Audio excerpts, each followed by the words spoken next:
Mikhail Belkin to give our next talk.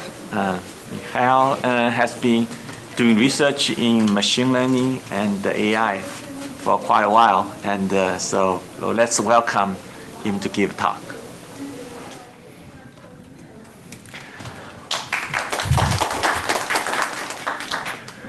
Thank you, and yeah, it's a real honor to be here to present at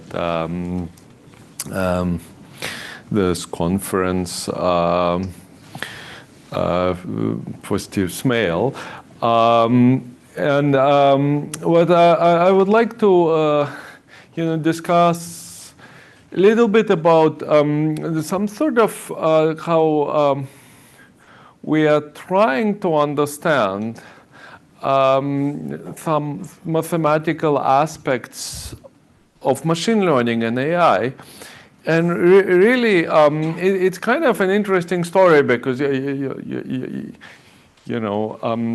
it's been, I feel it's kind of been a story of triumph and failure of mathematics in the following sense.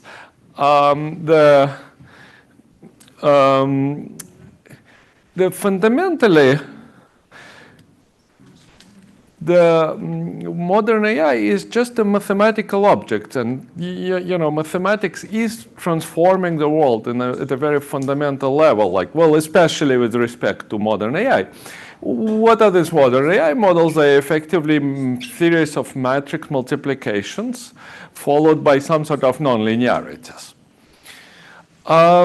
So on one hand side, we have these mathematical objects, which changing the way we think about the world, we interact with the world, we do things.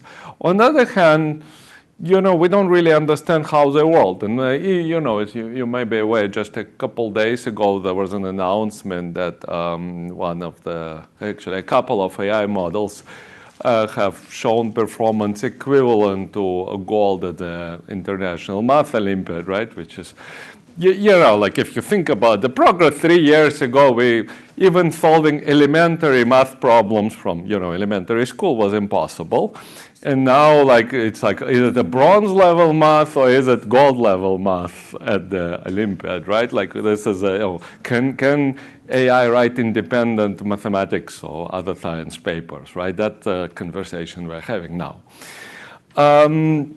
On the other hand, and the failure is that we don't understand how, why, or when they work, despite this, all the mathematics we have. And I actually wrote some sort of opinion pieces that we have to have mathematical theory if we want to control or understand these models.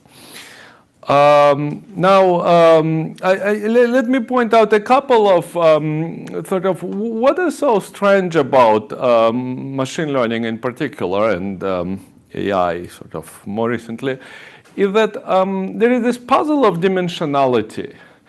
And the fact is that we are faced with stimuli of very high dimension, and everything we get in the world is a sort of very high dimensional objects. And even things which we think as low dimensional often come as time series, which are effectively high dimensional. But yet, the model somehow managed to make sense of this high-dimensional data, despite the fact that high-dimensional spaces are mathematically, in some fairly precise way, non-explorable. So let me just give you an example of something like, and you can call it an LLM, well, basically what an LLM does. So how does an LLM work? So you have a sequence of words, and basically it predicts the next word based on a sequence of the words up to that point. And after it predicts the next word, this window of context, it's called the context window, it shifts by 1. So if you think about attention, the context window of 4,000, which is roughly something like GPT 3.5, it's like now outdated, but so you effectively construct this vector of probabilities, which is a probability of word 4001 given the sequence of word up to 4000, right? and you just shift this. So what does it mean? Well, if you think about this, and that's all. This is just a prediction, one token at a time, which again, until a few years ago, to say that something like that could solve math Olympiad problems or write computer code or like do like all sorts of other tasks was almost unthinkable. So like if you think about like, well, okay, well, this obviously this is a Markov chain. This is not a new thing. In fact, Markov originally introduced it to look at language problems. Oh, that was at least one of his applications. Poetry, in fact. So if you think about this, well, okay, let's think. So what's a token? A token is basically a word, and you have some sort of dictionary of these words. And in a typical model, maybe you have like 50 or 100,000 different tokens. So you have 4,000 positions and 50,000 possibilities each. So how big is this matrix? Well, the matrix of transitions for this Markov chain is of the order of 50,000 to the power of 4,000, right? And I probably don't need to tell you that this is a very big number. So what is the size of the training size? Now, when people say, oh, it's trained on everything in the world, what is everything in the world? Everything in the world is roughly something maybe well, it may be a little more than a trillion, but maybe 10 trillion or 100 trillion at most examples. So it's like 10 to the 12 or 10 to the 13 kind of amount of data. So now you want to estimate something of that size from like 10 to the 12 data, 10 to the 13 data points. That just sounds absurd, right? There is absolutely no way this can be possible.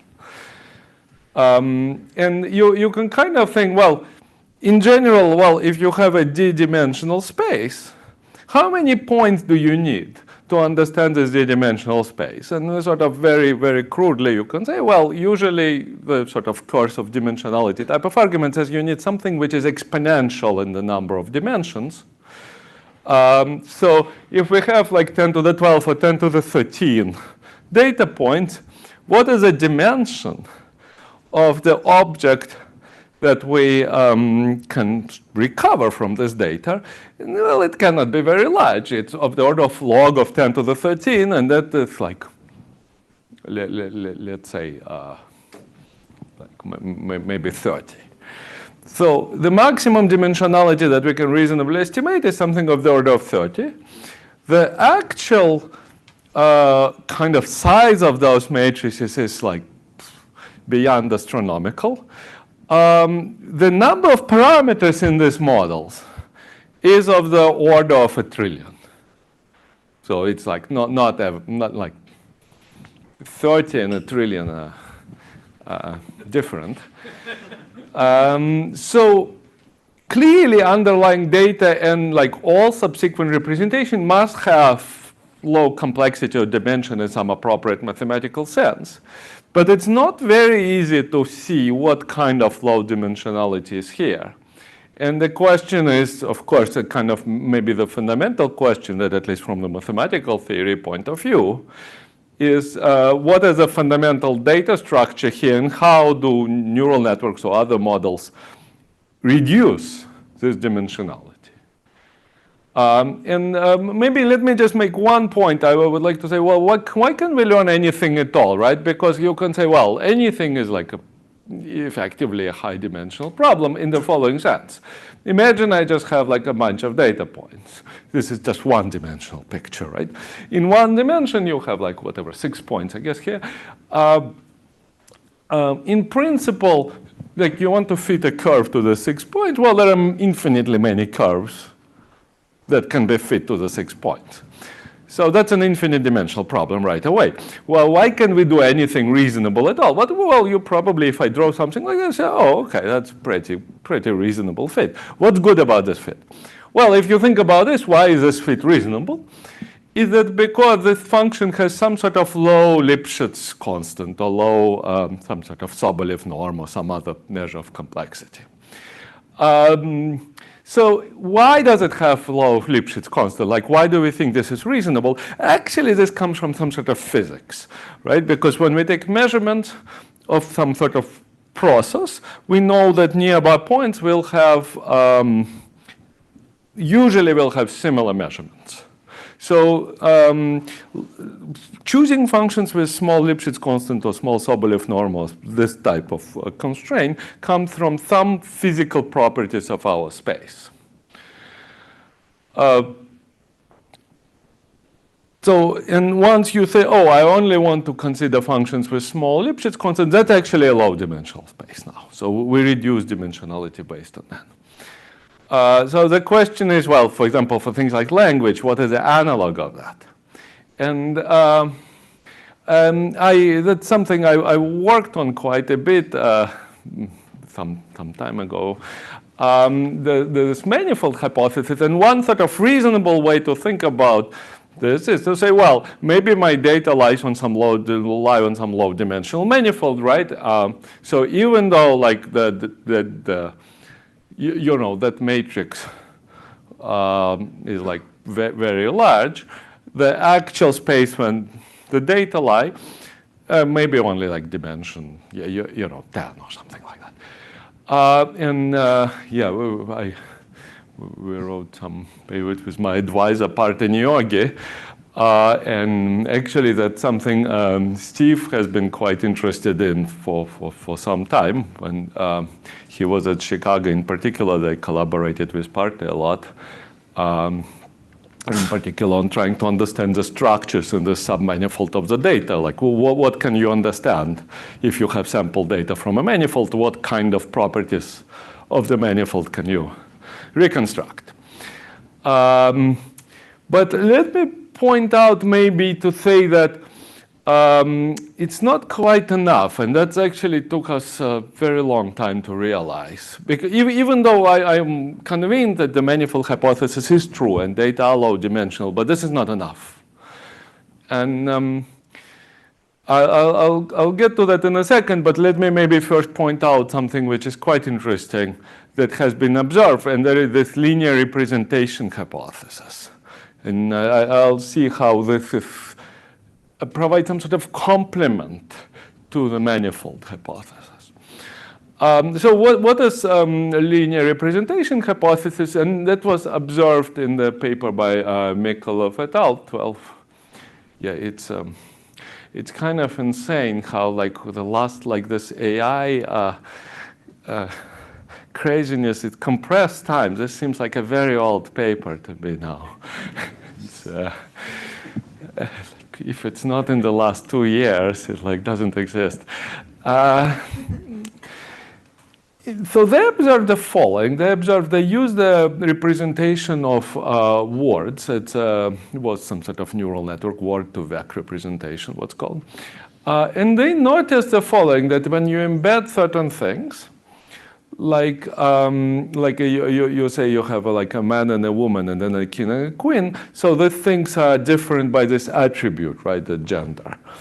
And so they noticed that if you actually take the difference between, say, a man and a woman and a king and a queen, those vectors were actually pretty close to being the same.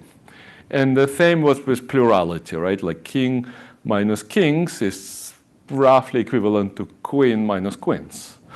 And actually, at that time, like I saw that paper, you know, back in the day, and I thought, okay, this is some sort of trick. It's a gimmick. It's not real. You know, like it sounds a little ridiculous. Well, actually, and this is just a year ago, but people have observed that something very similar seems to be happening for modern, much more complex models. And this Golden Gate Cloud was a kind of demonstration of that. They somehow found, I'm not exactly sure whether it's a single neuron or some subset of neurons, but they found that if you basically add a like vector to those output of the neuron, so they somehow like stimulate those neurons, to use some sort of biological analogy, then what Claude, which is an anthropic model, what it would talk about the Golden Gate.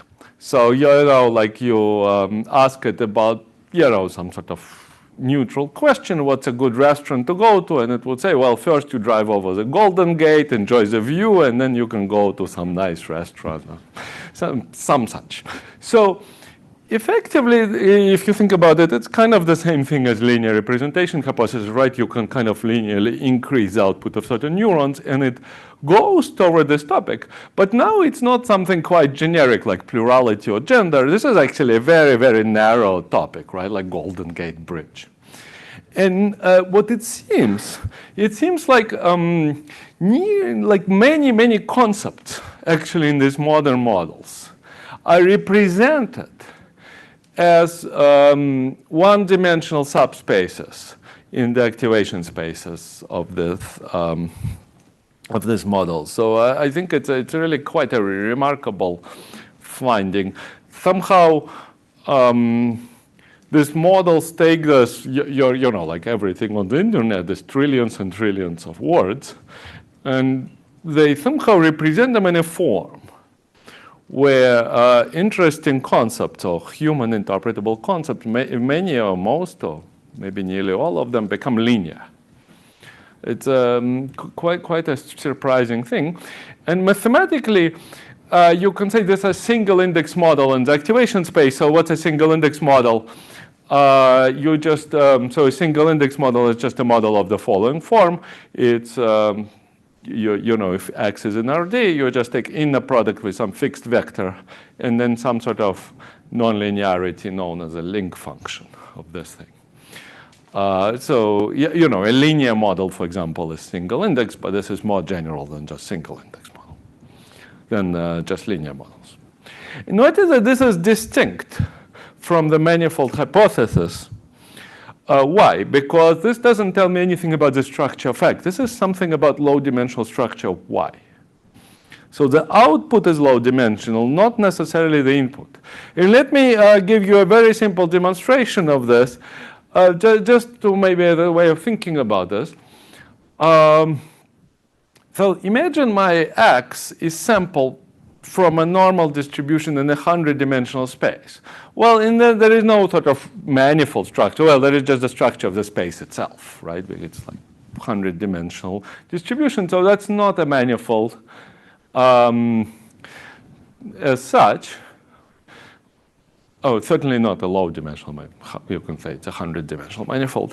But now imagine that my Y is actually predicted by the following function. It's just the sum of the first 5 coordinates times the sum of the next 5 coordinates, right? That's a quadratic polynomial.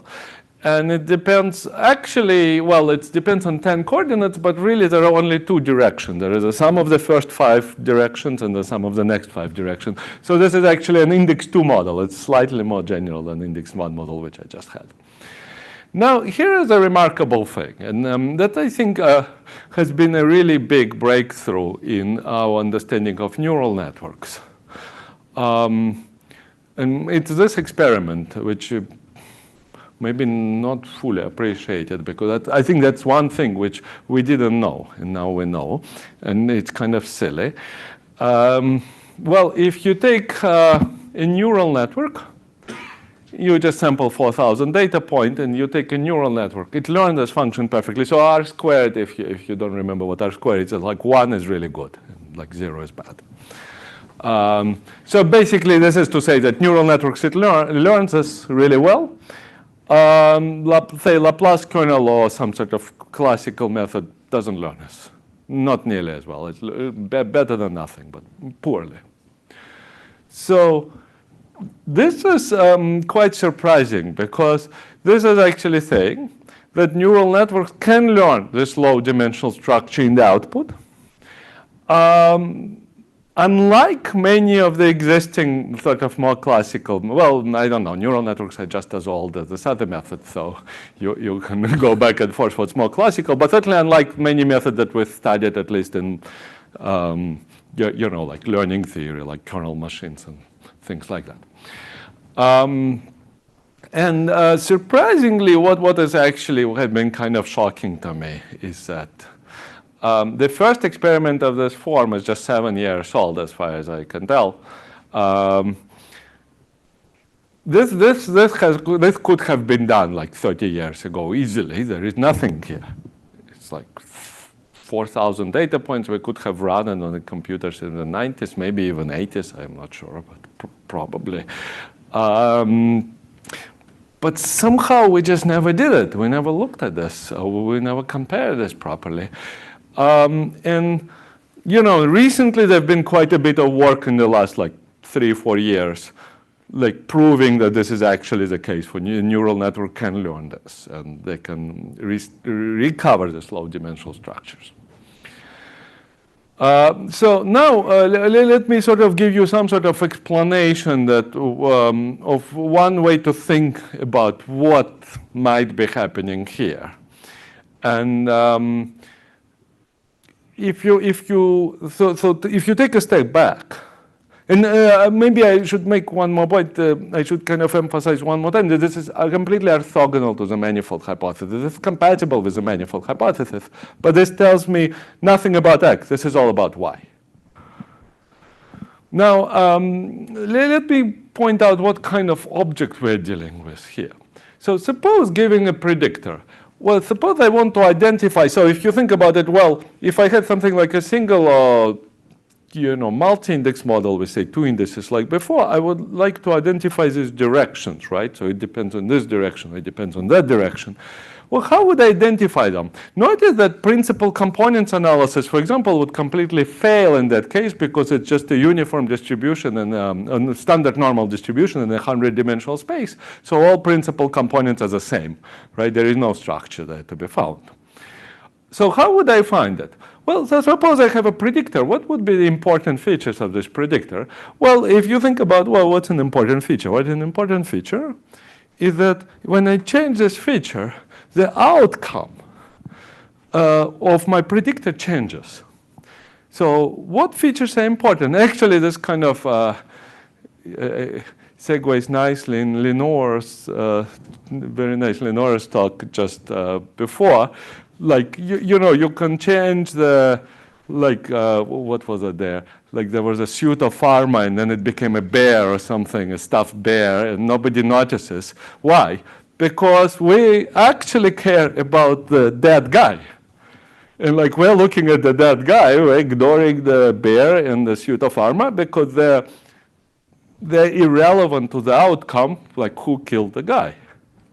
So, so how do you know? Well, you perturb the feature and you see whether the output changes. What does it mean mathematically?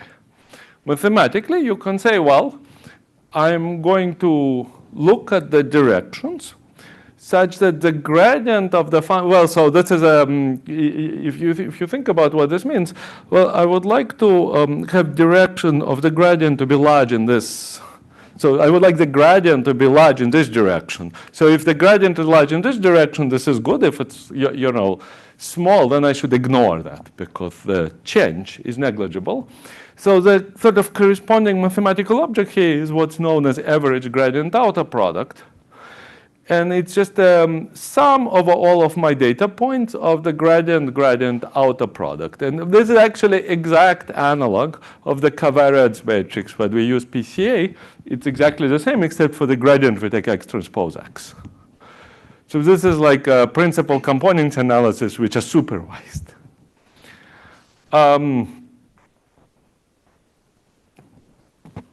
Okay, so now if you sort of believe this is, what kind of object is it? This is actually just a matrix whose size is the size of the input, and the top eigenvectors of this matrix correspond to interesting direction, and the bottom eigenvectors of this matrix correspond to the direction which should be ignored because they're irrelevant to the output. So actually, if you think about these huge matrices, right, which we're predicting the next word, if directions are irrelevant to prediction in the next word, you should just ignore them, right? If my goal is to predict the next token, I only should at the directions which corresponds to the top eigenvectors of this matrix, whatever it might be for that particular case. Okay, I'm going to skip this. Basically, so our claim was that that's effectively what neural networks are learning. When you train a neural network, it actually learned that matrix. And I'm not going to, given the shortness of time, I'm not going to discuss this more. But that may be kind of a useful thing to think about. Like when you have a neural network, it's learning that object. OK, let me skip this. This is some sort of demonstration that it's learning that. Now, what can you do with this? And the kind of nice thing is that you can turn it into something which is actually quite really a real and useful algorithm. And basically what you do, the problem, of course, is that to compute this, you need to know the predictor. But to know the predictor, you have to compute it. So it's a kind of a chicken and egg issue, right? It's like cannot have one without the other, but they somehow have to bootstrap each other, right? Like, you know, what billion years ago there were no chickens and no eggs. How did they appear? So the way to bootstrap them is you start with something which is not a very good chicken, but you make it lay an egg, right? And then you kind of like produce until they somehow evolve into what we now know as chickens and eggs. So you start with a predictor, and I'm not going to go over the math here, but you basically start with a predictor, you extract those features from this predictor, and then you use those features to improve your data, and you recompute the predictor, and you do this multiple times, and with the hope that after several iterations of this, it actually gives you the predictor improves. And this really what happens, you can kind of see that. This is some specific example, but you can see that you get sort of gradually improving accuracy of this predictors. OK, I now want to say something about LLMs and how that connects to LLMs. And I apologize for making it like super compressed. How do you do this with LLMs? And maybe the way to think about it, well, so suppose I have an LLM. This is actually like an example. I have give a specific security number you have seen in a database. This is like one example that people like. And it says I cannot assist with this request, right? What actually happened there? When you give this thing to the LLM consists of a bunch of blocks, and this is attention followed by some sort of neural net, MLP, and there are like a bunch of these blocks. And at each output of each block, you can think it produces you a vector. It is some sort of vector of activations. Again, it's not very important what exactly the details are of the thing, but it's a vector. Now, if you have a bunch of examples like this, kind of positive and negative example. These are kind of bad questions that you shouldn't answer, and it's a good question that okay to answer, right? How do I tie my shoes is okay. Give social security number. Maybe you don't want the LLMs to do that. So you produce this, and then you get these vectors, and then you build a predictor on these vectors, and then you identify these crucial directions using the algorithm that I very briefly described. So it just becomes a bunch of binary prediction problem, and you find these relevant directions. And here is what's remarkable. Now, you can take those directions, and you can just modify the output by the single direction. Well, single direction per each block. So really, this is multiple directions, but one per each block. And this breaks the system. So this is the actual output after you do this. So it's like, OK, I've seen many social security numbers. One of them is something which, well, we don't know whether it's real or not, but it definitely answers. OK. Now you can think, OK, well, is this special to social security numbers? Actually, the properties that you get are really remarkable. And one thing is that exactly the same vector also works for Chinese. It's exactly the same thing. It's like you don't change anything. You just give Chinese output, and it gives you the analog of social security number in Chinese, which notice it actually has a different number of digits. And it's not exactly social security number, but it knows that it serves the same purpose somehow. so that there is some sort of universality of the thing.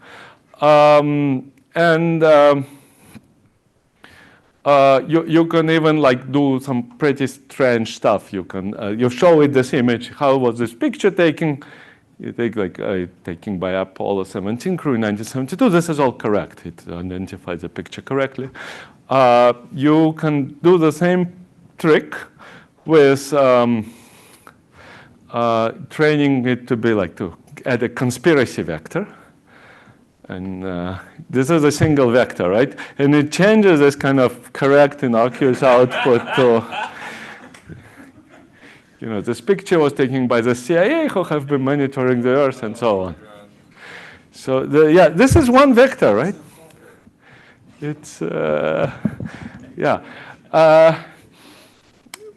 even weirder, you can use one vector to steer output of this network from different languages. A single vector would translate between English and Chinese, or in this case, between C++ and Python, or between Python and C++.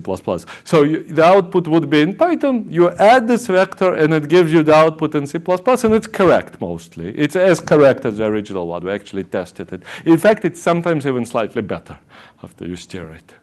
So this is like kind of shocking, right? Like this, adding this vector changes the output between different languages.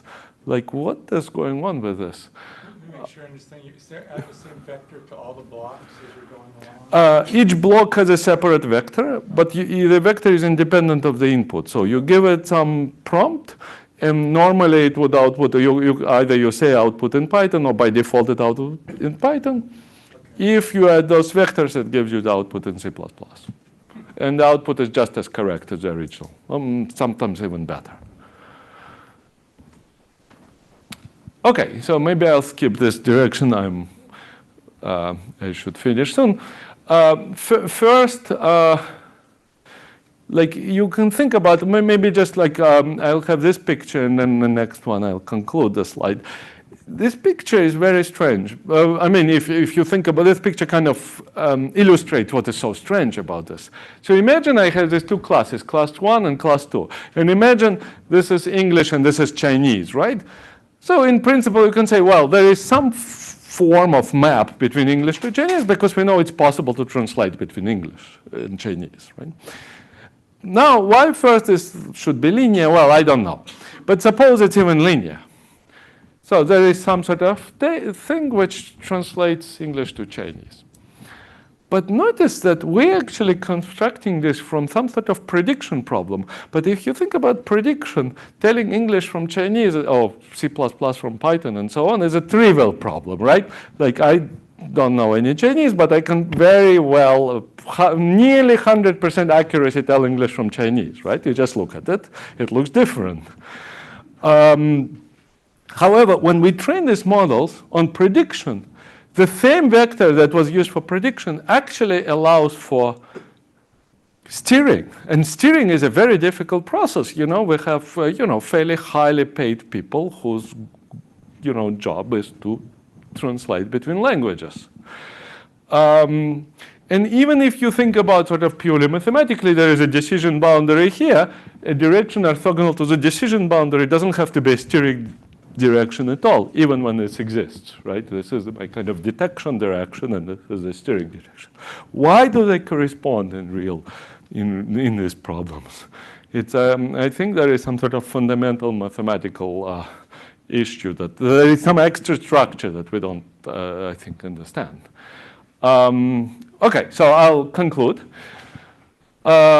I think low dimensionality is key, but dimensionality reduction must be supervised, and I think we need to understand how, like, the manifold hypothesis and this type of low dimensionality, how they correspond.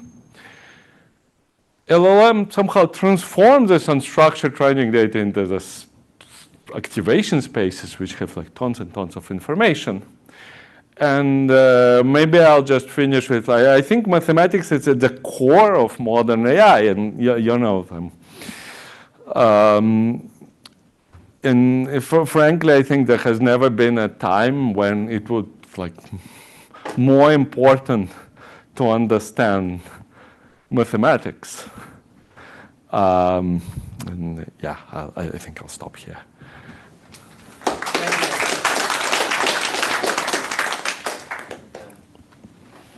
Let's have one question. We have time. Yes, I have a question. So people who, it's a little conspiracy theory directed, but if you wanted to figure out the right vector that gave X the wrong answer in the one you gave about the picture of the Earth, is there a way to kind of change the prompt? Can a user kind of figure out how to tweak the vectors in the, because those vectors are on the intermediate blocks. I don't know if I'm making sense with my answer, with my question. These vectors are sort of completely invisible to the users, right? Okay. Because we interact, so we interact at the input and output layer, and this is somewhere in them. This is like, you know, sticking an electrode in the brain.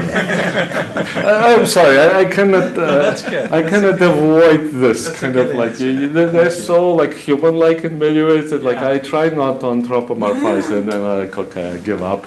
I cannot. So when you did this work, or these people did this work, they had access to the layers and changed the vector within the layers. Yeah, this is, we did this once, yeah. So we have, this is a meta model, a Facebook llama family of models, and these are open models, so we actually can extract those things. You cannot do this with ChatGPT on Anthropic. Thank you. Thank you. Yeah. Again.